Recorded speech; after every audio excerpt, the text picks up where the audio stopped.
All I know is I wake up June the 6th,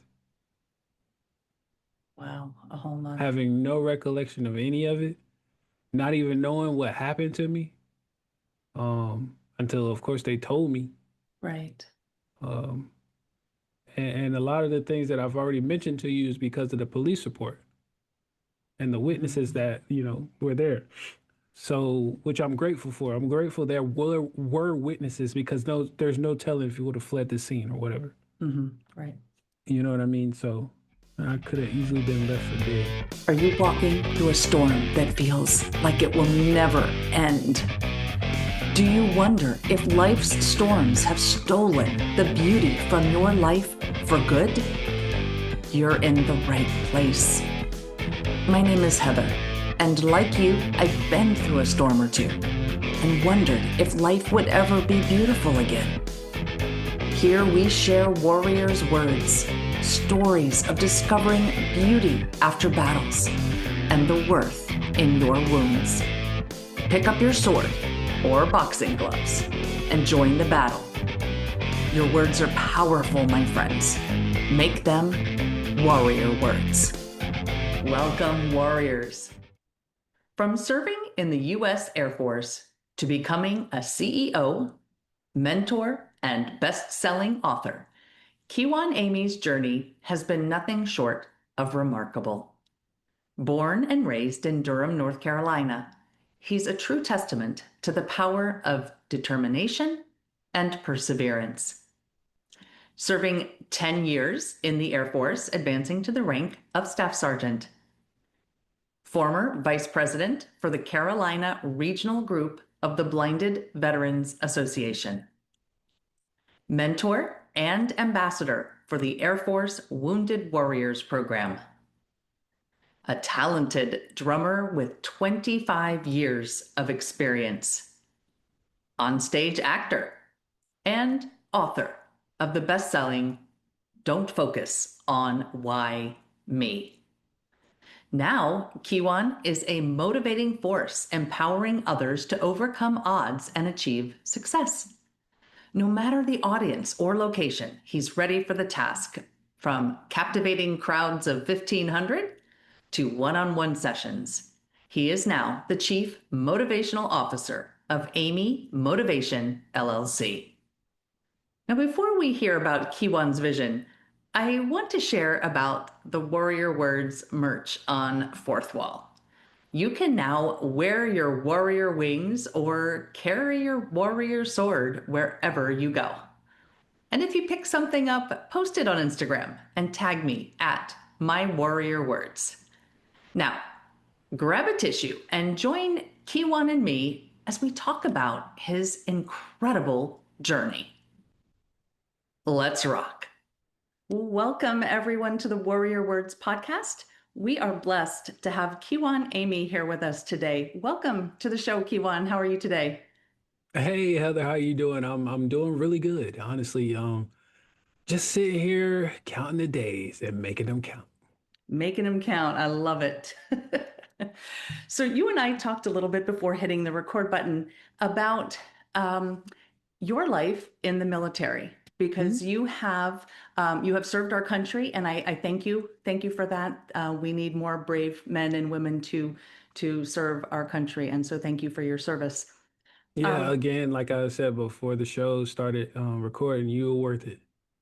and by you, I think we mean everybody listening. So Yeah, yeah, I want to extend that to everyone with your permission there. yeah, for Um, sure. yes. So okay. So you joined the military, I believe, right out of high school, or right out of I think it Yeah, was right out of yeah. high Well, school. as close as I could out of high school. What people don't know about the military is there's a date that you have to go. So I had to wait until, so I graduated June of 2010. I had to wait until February of 2011 when I had a date to Okay. actually go in. So yeah, but yes, to answer the question. Okay. And what kind of motivated you to want to join the military? Honestly, I didn't want to go to the military. Oh, okay. I'll be honest. I wanted to go to college. So I live here in North Carolina, born and raised in Durham, and I wanted to go to school for engineering, whether that be computer or software. I wasn't quite sure yet. You get like that year or two to figure that out. So Hmm. I just wanted to make sure I went to a school that was the best at it, and that was going to be either North Carolina State University or North Carolina A&T. And so those are the two best engineering schools here in the state of North Carolina. Hmm. And that was what I was trying to do. And I had received an acceptance letter, and from North Carolina A&T. Hmm. I called them, and this is to find out where I need to be for freshman orientation and all that stuff, whatever you want to have Right. before you get to go. Well, I'm on the phone with the lady and tell her who my name is, and it's very uniquely spelled, of course. And I say, hey, I'm looking to find more information on where I need to be, blah, blah, blah. She's like, yeah, I don't see you in our Oh, database. uh-oh. And I'm like, oh, maybe it's the spelling of my name. So let me spell it for you. So I did. I spelled my name for her. And she said, yeah, no, I still don't see you. Oh And I'm no. like, what? I'm 18, working a part-time job at Bojangles, having no clue what next to do. And Hmm. I'm just like, well, what the heck did I do now? So I hang up the phone with her and remember it like it was yesterday. My mom was standing right over my shoulder in the threshold, like the doorway, Hmm. and to the hall in the living room where my grandmother's house is. And she noticed I hung up the phone. She was like, "What'd they say?" And I'm like, "They said they don't even know who I am." And she was like, "What?" Like, of course, it was more high pitched than that, but but I'll give you that one. The And mama I'm like, voice. yeah, yeah. And I'm like, yeah, I don't know why. I mean, I even gave her the correct spell. I'm running through the gambit of everything. She's like, well, that's good. Now she's going on the rant, and I'm like, I don't really care to hear it because I'm already going through enough Hmm. and realizing that I'm not being accepted into college. And so it also almost made me feel like a failure Yeah, I can because I'm understand that. looking at the letter that says my name on here. I didn't send it to myself. Right, You know what I mean? exactly. Like what? Oh, you think I'm playing games here? And so, I just like, I think it was either that night or later on that day, because I was an outdoor kid. So, I like to, I think a lot. And Hmm. so I'm sitting there thinking, I'm just like, well, I'm not finna sit around and continue wasting my time here at Bojangles. And Hmm. nothing against Bojangles, but I knew that was bigger for me, Right. and so my mind switched. Bam. What can I do next? Okay, I know who can pay for school. The military. Because I already didn't have the money anyway. So the fact that you're telling me Right. you don't know me, I'm not finna go out here and waste money. That's what I'm not gonna do. Exactly. Yes. And so I start talking to all of my family members who are prior military or who, would assist me in thinking about the military. Hmm. And as I told you before we started recording, I have six Navy family members. I have one who was an Army. I never got to meet him. He passed away due to, I believe it was some kind of cancer. I can't believe. I can't Hmm. remember which one it is right now. But one Marine, one that was Navy, now Coast Guard, and then my youngest brother followed in my footsteps. He's an Air Force now, and so, but I'm sitting here thinking. I got plenty of opportunities to talk to people who know about the military. Yes. So that's what I do.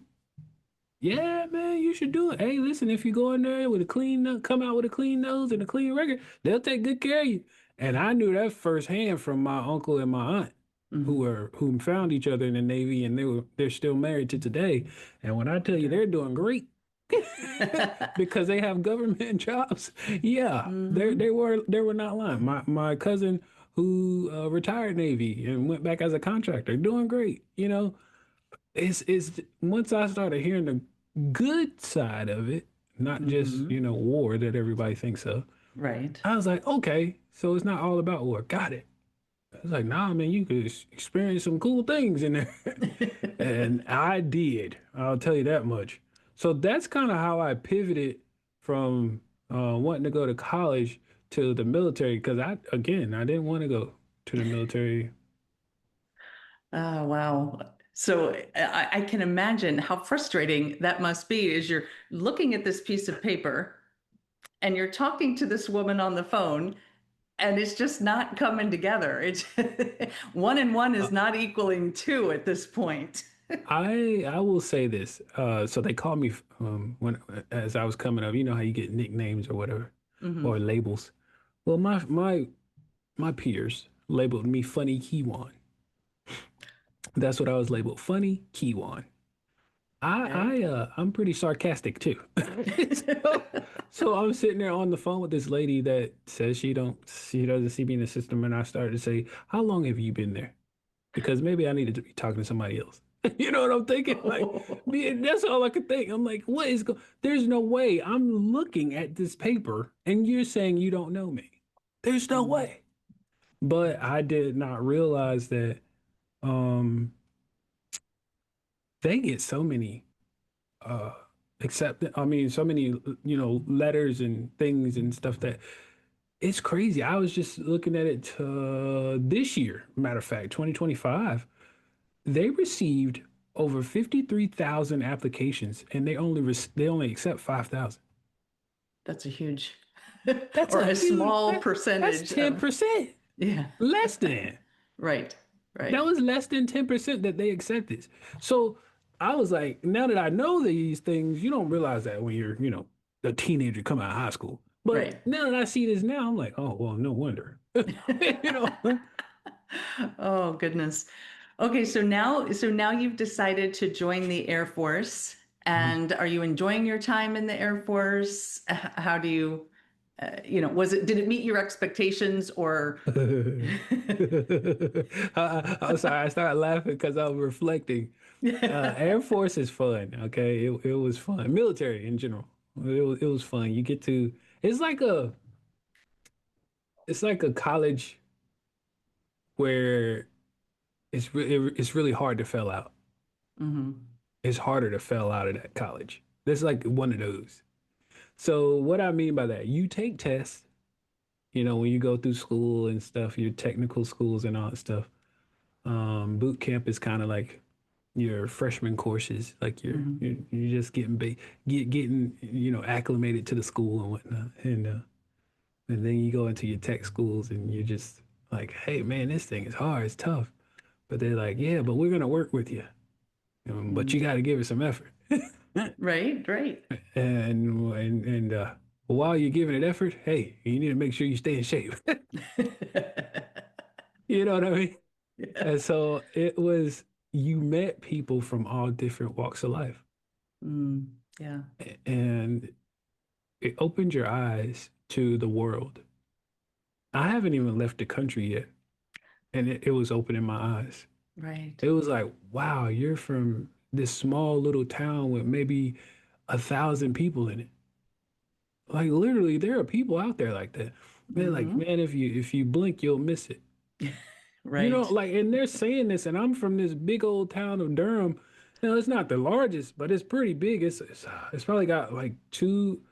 I know for sure two, but maybe pushing 300,000 people in it. When you're talking Mm, about 1,000 or right. less, Yeah. that's that's a whole like I would lose my mind. You know, Oh. transitioning from a town like that to a small town like that, a little itty bitty spot. I don't even know if it's called a town. It might not even be considered a town. Like you know how you got the numbers that tell you that. Hmm. But Yeah. anyway, you got to see that, but you got to see cultural differences as well. Hmm. I got so many different brothers and sisters, man, whether they're white, black, Asian, Hispanic, whatever, Hmm. Right. Jewish, Muslim, whatever. Yeah. You know, it was you just got to see what the melting pot of the United States really is. Yes. And it's only really it's less than 1% of the population in there. Hmm. And that's it's even less than that in the Air Force. I'm just talking about the entire military, U.S. military. It's Yeah. less than 1% of our population. But you still attract people from all walks of life, like you Yeah. mentioned, different races, different cultures, Uh-huh. different statuses in society, Hmm. the labels that you mentioned. For sure. So yes, the military is at least it's one of the places in our country where you can have a little bit of everything. Yeah, A absolutely. little bit of a little bit of everything, a little bit of everybody, you know. And And I think that's what yeah. made us stronger, though.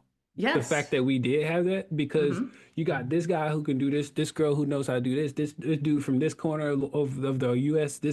And we were bringing things. I know how to handle the cold. You know how to handle the hot, and like stuff like that. And you've been outdoors all your life. I've been indoors all my life. I'm from the city, like stuff Hmm. like that. Right? And we were just learning how to mesh and navigate.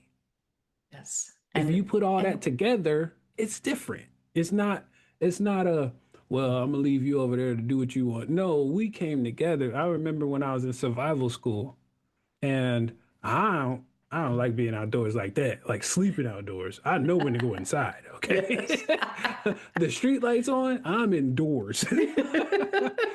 There are people that go camping, and then there's me. Yes. Okay.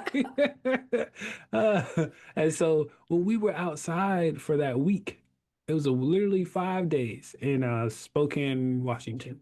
Hmm. Yeah, Spokane, Washington. And I'm in literally the mountains. We're rucking with 60-pound rucksacks. Hmm. And that we're pitching tents. I'm very, very book smart. Hmm. I do have a lot of common sense as well, but if I will remember something almost like it's a what do they call that? Photographic memory. Right. Okay. So when they telling us this story, this stuff in the classroom, as soon as we get out there in the field, I'm like, okay, I remember what it was. Like just like that. Hmm. It flashes right back to my memory. Hey, no, that's in the wrong spot. We need to put over here. It's crazy. I'm doing that, but I'm telling them, Hmm. my peers, how to do it because that's what you need. You need everybody to work together as a team.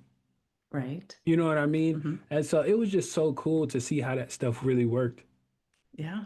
It's so different than the life you grew up knowing, and when you're in your own, whether it is a 1,000 person town or a 300,000 person town or city, there's still going to be a lot of differences. And Oh so yeah. I'm glad you got to experience that.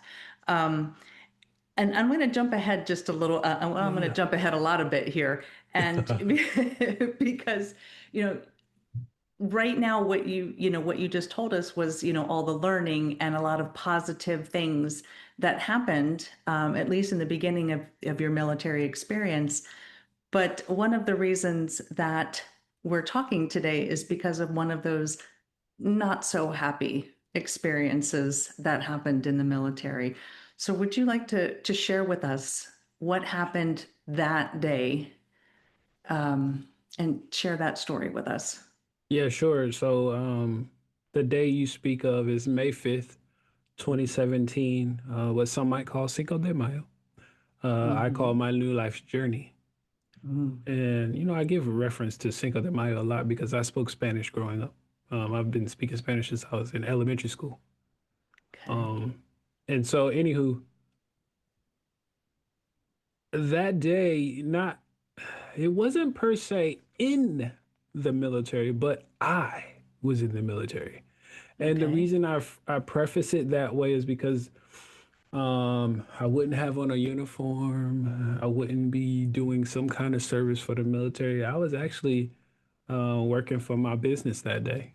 I had my own business that day, or business during that time called Kiwi Enterprise, where I did website design and management, social media marketing, and photography for small businesses. Hmm. And I was working to kind of get stuff done before the weekend because I wanted, Goodness. well, what I was trying to do was take, because I was doing photography that Hmm. day, and I was taking pictures of this building which was my church, actually, that I was the webmaster of. So I was taking Hmm. pictures of the building, out the exterior, and the things that we had just recently, not too long ago, added at that time, but it was Okay. not on the website already. Okay. So I wanted to update the website. So my job was to go take these shots. I'm gonna take these images with me for the weekend where I'm gonna be working for the Air Force. Okay. So Gotcha. that's how that all came about. And that day was my travel day. May 5th was my travel day. And so I was on my motorcycle. I had went to the lake that day to just kind of relax and whatnot, and just things that I do because we know how life can catch up with you. And, Hmm. you just want to unwind a little bit, and that's what I did. But now it's time to leave because I need to go get ready for work. Okay. Well, I go and leave the lake, and I'm headed home to go grab all my stuff, but I'm on my motorcycle. And on this back road here in North Carolina, it's a Highway 751 is what it's called. Um, it's only two lanes. Hmm. The lane that I'm traveling in and the lane that's coming past me. Okay. All along this back road are trees, a ditch. You got driveways because people do live off this road. Hmm. Driveways, intersections, this really sketchy gas station, at a like a nursery farm, like a produce farm. Hmm. So yeah, so I remember all of that, because I used to go there all the time, like I said. Well, as I am traveling, 55 miles an hour, might I add, because that was the speed limit on this highway. Hmm. And here comes an intersection where I I don't think anything of it because the cars are just sitting there. Hmm. Well, why are you pulling out in front of me if I'm coming down the road? Is all I can think now because there's nothing I can really do. It was a last minute thing, and I'm like, you have to be distracted right now. I Hmm. don't know what by. I personally did not care because I'm like, why are you doing this? And all I know is I wake up June the 6th, Wow. A whole month. having no recollection of any of it, not even knowing what happened to me. Until of course they told me. Right. Um, and a lot of the things that I've already mentioned to you is because of the police report and the witnesses Hmm. that, were there. So, which I'm grateful for. I'm grateful there were witnesses because there's no telling if he would have fled the scene or whatever. Hmm. Right. You know what I mean? So I could have easily been left for dead. Um, May 5th until June the 6th. What happened? Whole month gone. A bunch of surgeries, Wow. literally from the top of my head all the way to the right to the screw in my right foot. The only things that they did not operate on were my arms. Wow. That's it. I got metal plates in my head, two rods and 12 screws in my back, broke both of my legs, so I got metal rods in both of those, and I just told you about my right foot. My right foot is also bigger than the left, Hmm. funny enough. They call me Bozo. Uh, my left foot is the same size that it was before the accident, which was a 10, and now my right foot is an 11 wide. So I Is have to that get custom shoes now. so? Is that because of the plate, or is that because of I think the it might addition? be because of the screw, but I think Yeah. there's also some circulation issues there Gotcha. Okay. because Yeah. like I said, the brakes and stuff, Yeah. fractures. Wow. So yes, I can imagine those orders with the shoe company. Hello, I need a 10 on this best foot and 11 wide on this one. Well, I'll Oh. leave that to my podiatrist because I do get that through the VA. Hmm. So Yeah. it's all on record from Yeah. this one accident. Everything that I need, Hmm. it's basically considered like prosthetics and stuff. So, through the VA, I had to. And you know what's crazy? So it's been 8 years since the accident. Mm. I s 7 years and some change, I found out that my foot was a whole different size. Huh. I just found out the beginning of this year, 2025.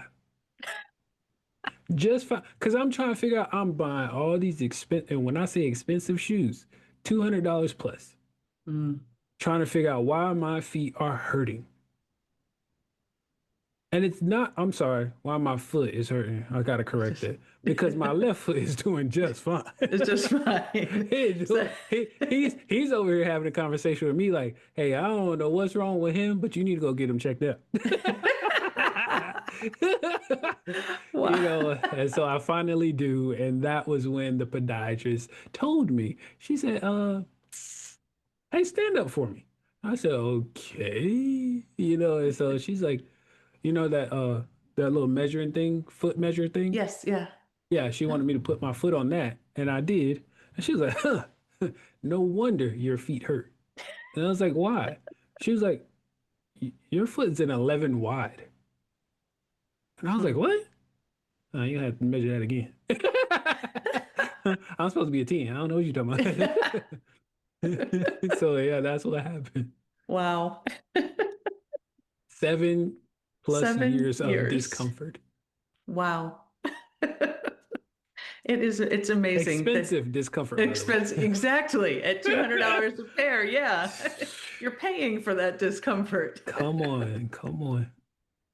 Oh my goodness. And I do want to point out because I did see it on your website, you were wearing a helmet Absolutely. at the time of this accident. And I so would not be talking to you. I'm not lying. No well, way. well, I think that's an important point to Hmm. share with the audience because it could have been a lot Yeah. worse. It was that helmet that literally saved your life, even though Hmm. this accident permanently changed Yeah. your Hmm. life. Yeah, So, for sure. so what if you don't mind sharing, what is one of those permanent changes besides the size of your foot? Because it's permanent. It is permanent. Yeah, I don't think we're going back to a size 10. Nah, it's not shrinking. No shrinking here. So, So a couple of them,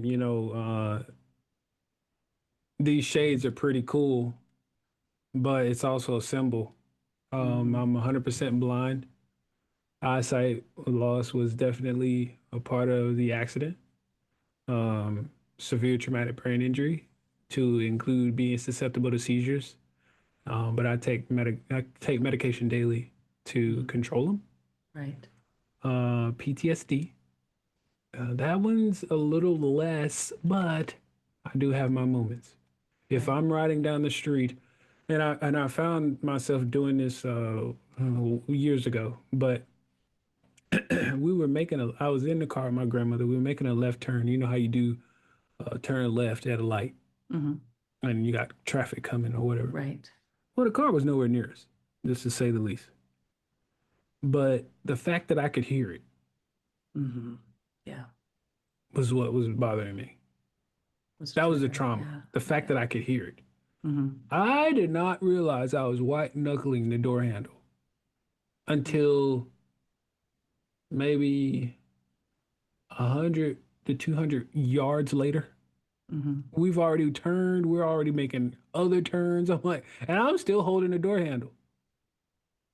And I said white knuckling. Like it was that was the only reason I knew I was doing it because my hand started hurting. Yeah. Literally. Like I was Hmm. like, what the heck? Like, looking at my hand, like, hey, man, what's wrong with you? And after I think the second time I did that, that was when I understood I had Hmm. PTSD. Right. Um, PTSD, let's see, back pain, which is going to be permanent because of the rods in my back. Hmm. Foot swelling. I try to avoid it, but with the different shoe size. But Yeah. if I'm standing on my foot too long, it's like, hey, I need you to sit down somewhere, buddy. Yeah. Exactly. None of that. Air Force stuff I used to do standing up for long periods of time and running and nah. I can run, don't get me wrong, but for a long period, So no more 60-pound rucksacks. ha. If I'm putting 60 pounds on my back, there better be something good coming out of this. It's gonna be because I want to, not because somebody's making me do it. Right. Right. But Right. yeah, Oh. just different ailments like that. Mm-hmm. I have, knee problems and different things, but those are the big ones. Yeah. You know what I Yeah, I'd mean? say I'd say The those are pretty big. Yeah. I won't say big, put it this, I'll say major. Okay. So Yeah. those are the major ones. Yeah. But I love your new motto. Mm. And I'm going to be totally honest with you.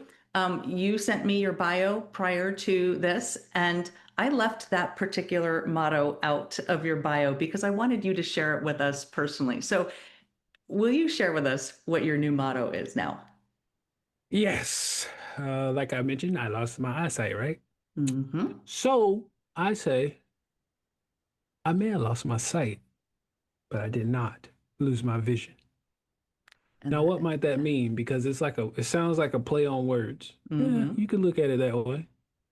I look at it as the physicality of the eyesight versus the mentality of the vision. Mm, Because that's how I look at the vision. My vision was always to help others.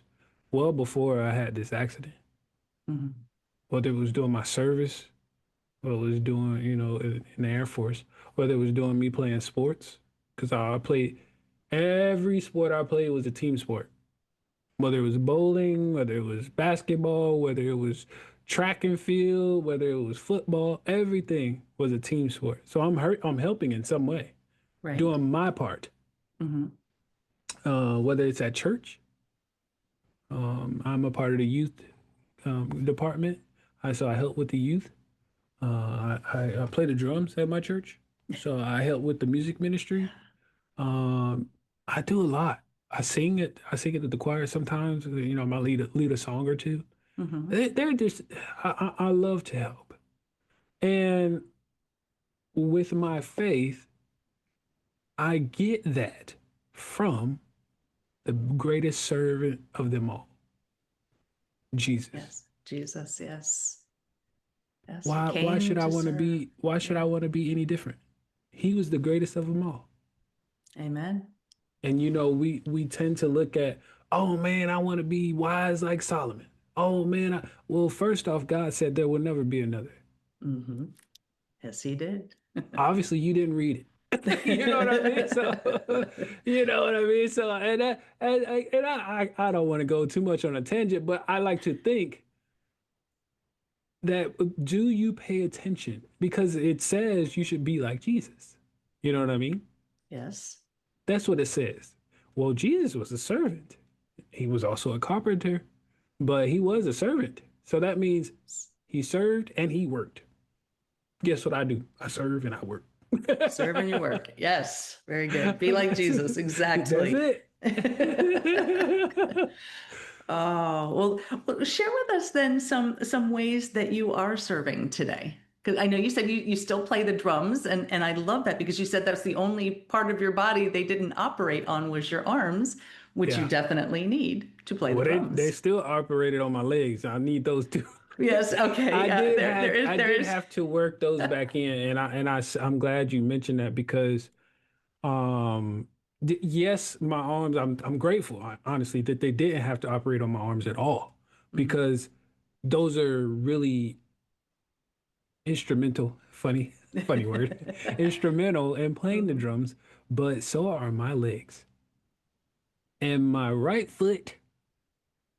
leg being damaged the worst in the accident Mm. is the one you kick the bass with. And I Yes. was like, listen, man, I wish I had my friend on here with us. My right foot used to be so crazy. And when I say crazy, I mean I could do whatever I wanted with that sucker. You'd be like, man, how you do that? And now I'm like, will you get it together? I was sitting there arguing with it at church. I'm trying to do better with just laughing about it, Yes. understanding that I do have now new body parts. Mhm. And to say that I need to give myself grace.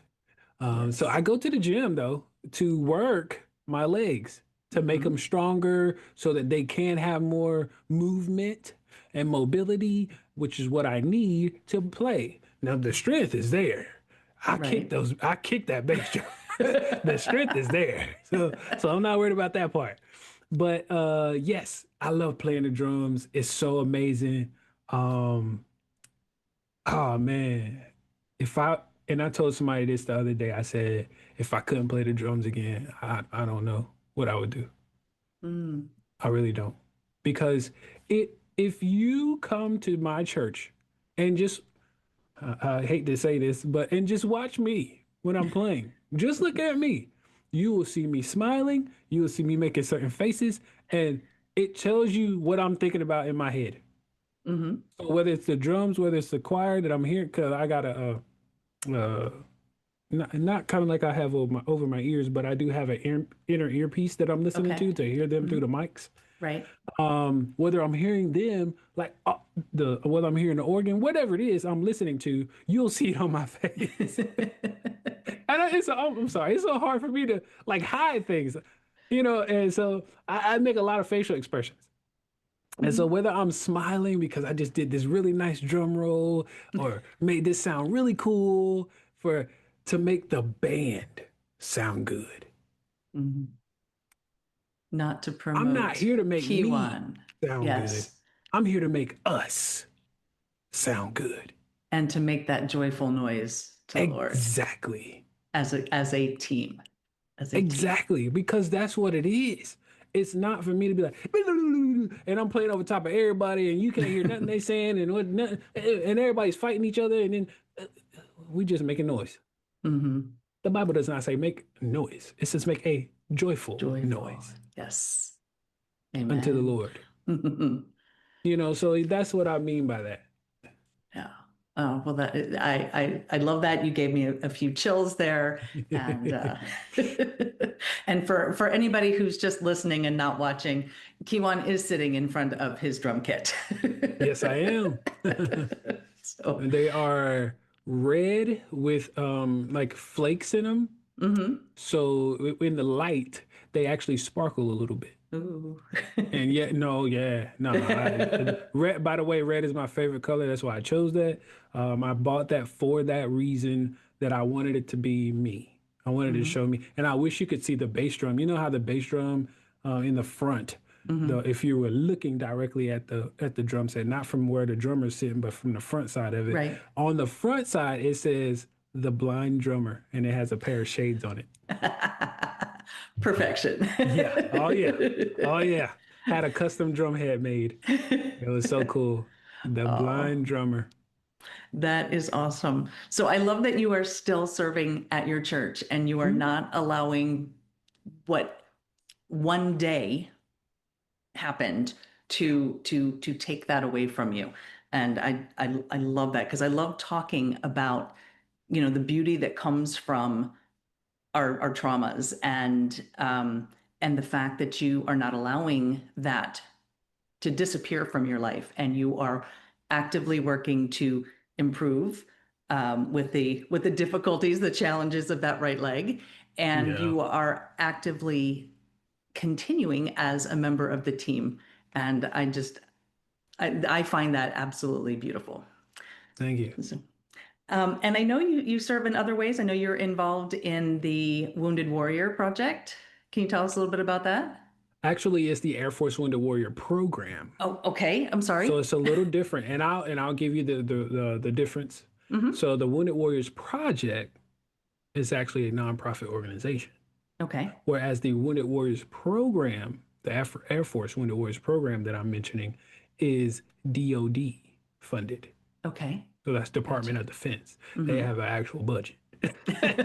You know what I mean? They're not asking for donations. Gotcha. So anywho, um, this is actually tied to the military in a sense that when you become somewhat injured, whether it's visible or non-visible, Mm-hmm. they catch wind of it. The Air Force Wounded Warriors program. Mm-hmm. So it's kind of like almost like a transition type program. Okay. They'll assist you for a year. If you stay in if you can be returned back to duty, which means Mm-hmm. you're temporary and not like me, I'm permanent, Right. permanently disabled. It's a lot of people that are temporarily. And so if you're temporary, you can stay in the program until you get back to, the normalities. Mm-hmm. Um, but yeah, it was, oh gosh, so huge and instrumental in my life, that program. Especially when I first heard about it. So my accident was May 5th, 2017. I didn't get medically retired until June 3rd of 2021. Okay. 2021. That's 4 years. Yeah, 4 years. Why? Why did it take so long? That That's would be my because question. the exact. Oh, I'm getting to it. That's because nobody really knew what to do with me because it wasn't a combat related injury, wasn't a work related injury. We're trying to figure it out. Hmm.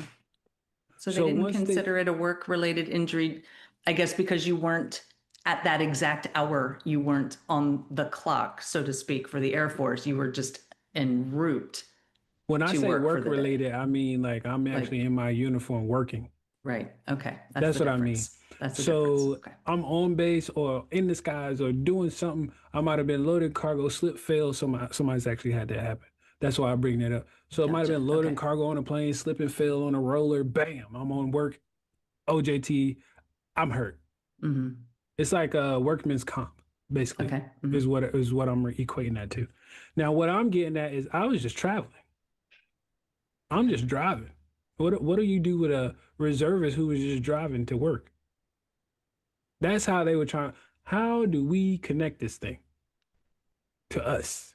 Because we really don't want to, but we have to. You know what Right. I mean? Right. Yes. And so they tried, and and don't get me wrong, my command was filing every piece of paper they could to try to figure out how to get this thing connected.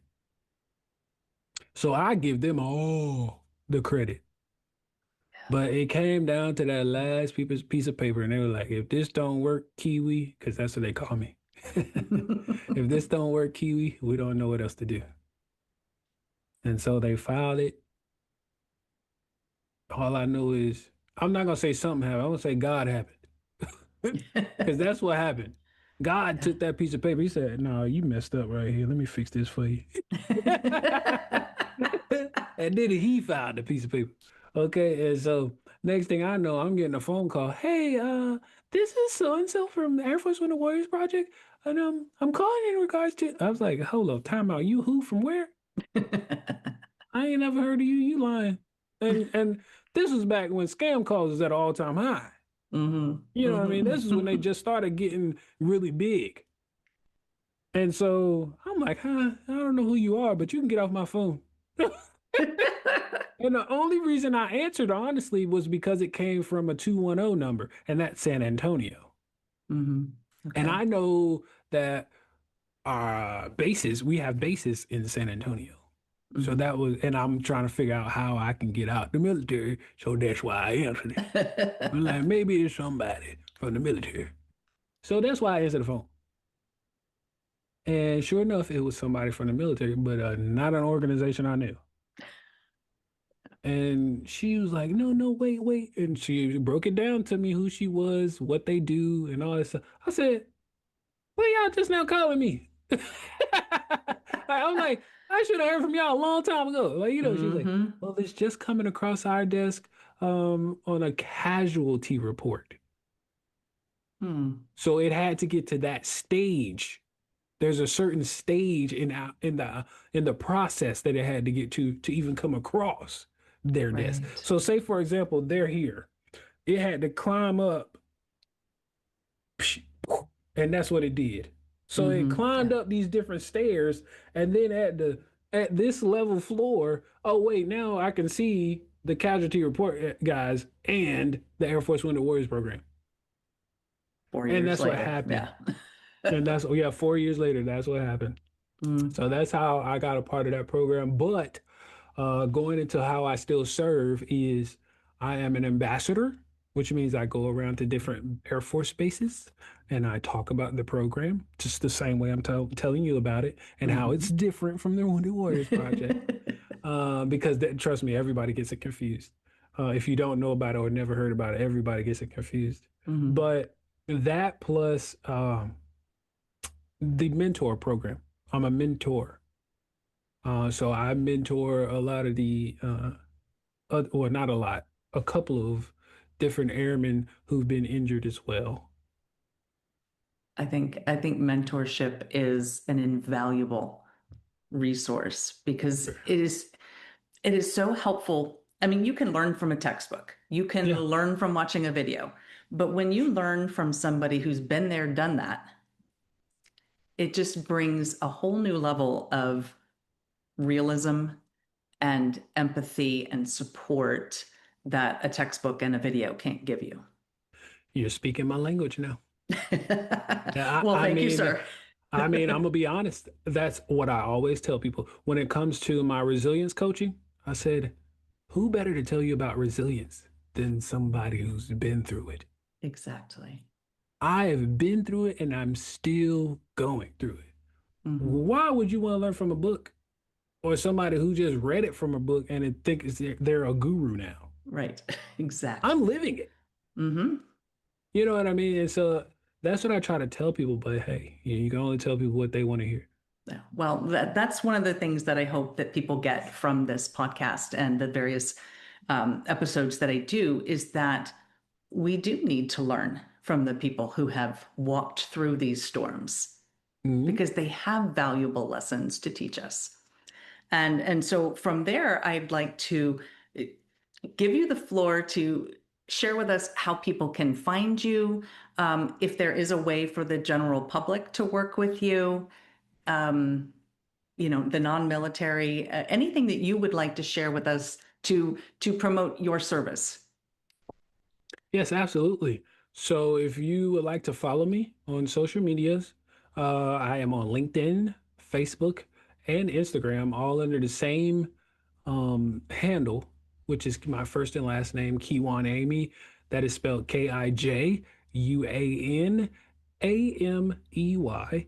And then if you would like to book me for either a speaking engagement or resilience coaching, you can go to my website, which is amymotivation.com. That's Amey motivation.com. And you can also find my book on there, Don't Focus on Why Me, or you could go search it on Amazon, Kindle, Apple Books, or Audible. And that was going to be my next question was for to mention your book, and so give us a brief synopsis or make us want to go buy it. Listen, just quickly. The Don't Focus on Why Me book that I wrote. Hear me clearly. I wrote this book. This is not just to say I authored it. I wrote this book. I didn't have a ghostwriter or nothing. And I wrote it while I was blind. So that tells you something even more about me that I was dedicated to writing. Hmm. But it's very vulnerable. Military does not teach you to be vulnerable. No, not as a Military general teach rule. you No. to, exactly, they teach you to shut up and color or suck it up, buttercup. Hmm. Those are the phrases that I get tired of hearing. Yeah. We got a mission to do. I don't care about that mission. My life is in shambles right now. You know, Hmm. those are things that we tend to look over, gloss over, but I brought the vulnerable side of Kiwan to the book Hmm. and laid down the airman side of Kiwi. But I'm speaking to you from the Kiwi inspiration. And so in this book, I'm telling you, I of course give you, the little glimpse of what I was doing before the accident. And then I tell you about the day of. Then I go into my recovery. I go into like how I was healing, what I was doing to do the rehab.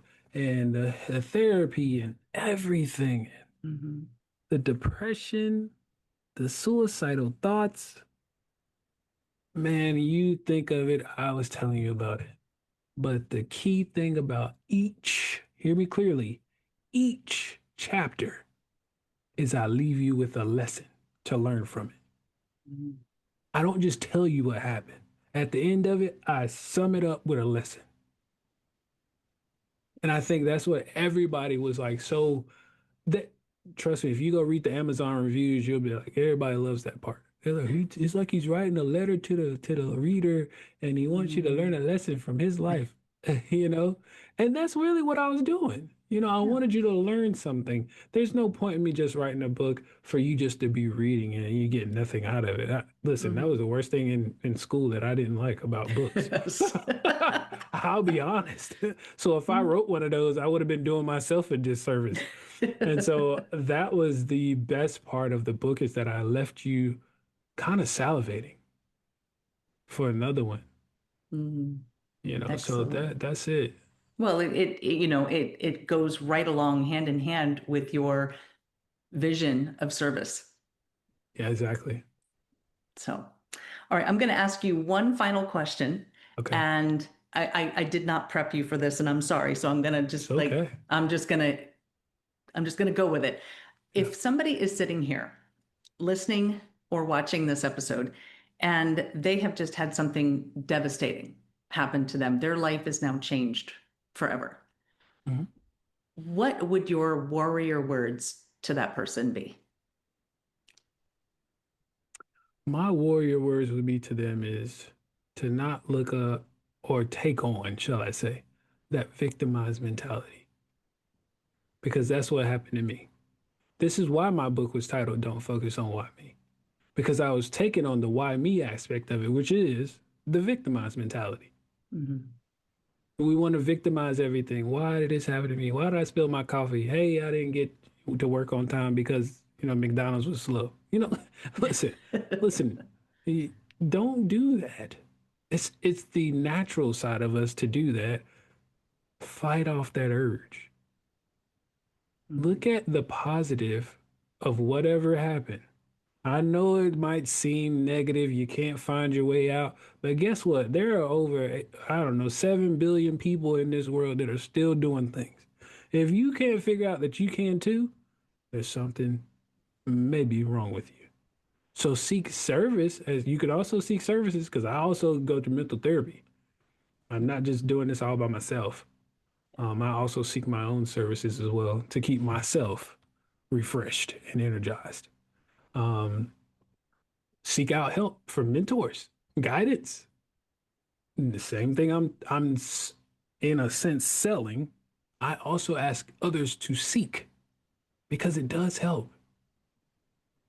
So these are the things that I and the advice that I would give, and I give on daily basis, is because I talk to people such as my family members, like my dad, my brother, um, you know, different people, my friends. Anybody, if you need some kind of guidance, hey, if you want to reach out to me, like I told y'all, my social media handles, DM me. I don't mind. This is what we all should be here for, to Amen to serve that. one another. Yes. Much agreed. Much agreed. And so thank you, Kiwan. I appreciate you sharing your vision of service with us today and being vulnerable and human with us today. Absolutely. I may have lost my sight, but I have not lost my vision. I love the core idea behind Kiwan's motto. In fact, I know many people who have perfectly good sight, but no vision at all. Or maybe, dare I say, bad vision. I have heard many times that when you lose one of your senses, that the other ones become heightened. We tend to think of that in terms of maybe our sense of smell becoming stronger, or perhaps our hearing, as Kiwan shared his trigger of the sound of oncoming traffic after his accident. And those are things we can quantify to a certain extent. But in Kiwan's case, it was his sense, and I know, this is not a sense in the scientific definition of the word, but his sense of service has been heightened. Even, even before his motorcycle accident, he had a heart to serve others. He was an active contributor on sports teams, someone who played for the common goal of advancing his team as opposed to just padding his own stats. He was also active in his church, contributing to the atmosphere of worship by making his joyful noise to the Lord. But after losing his sight, his physical sight, his vision cleared up even more. Now, I want to pause here for a minute and just point out that this was not immediate. When describing his book toward the end of our conversation, Don't Focus on Why Me, Kiwan mentioned the depression and suicidal thoughts that he had during his recovery. And I in no way want to imply that there was no work involved. Kiwan himself mentioned that he still seeks and uses the resources that he recommends to the people he speaks to and mentors. It is absolutely normal to have these feelings after a traumatic incident. And unfortunately, there's just only so much we can fit into an hour-long conversation.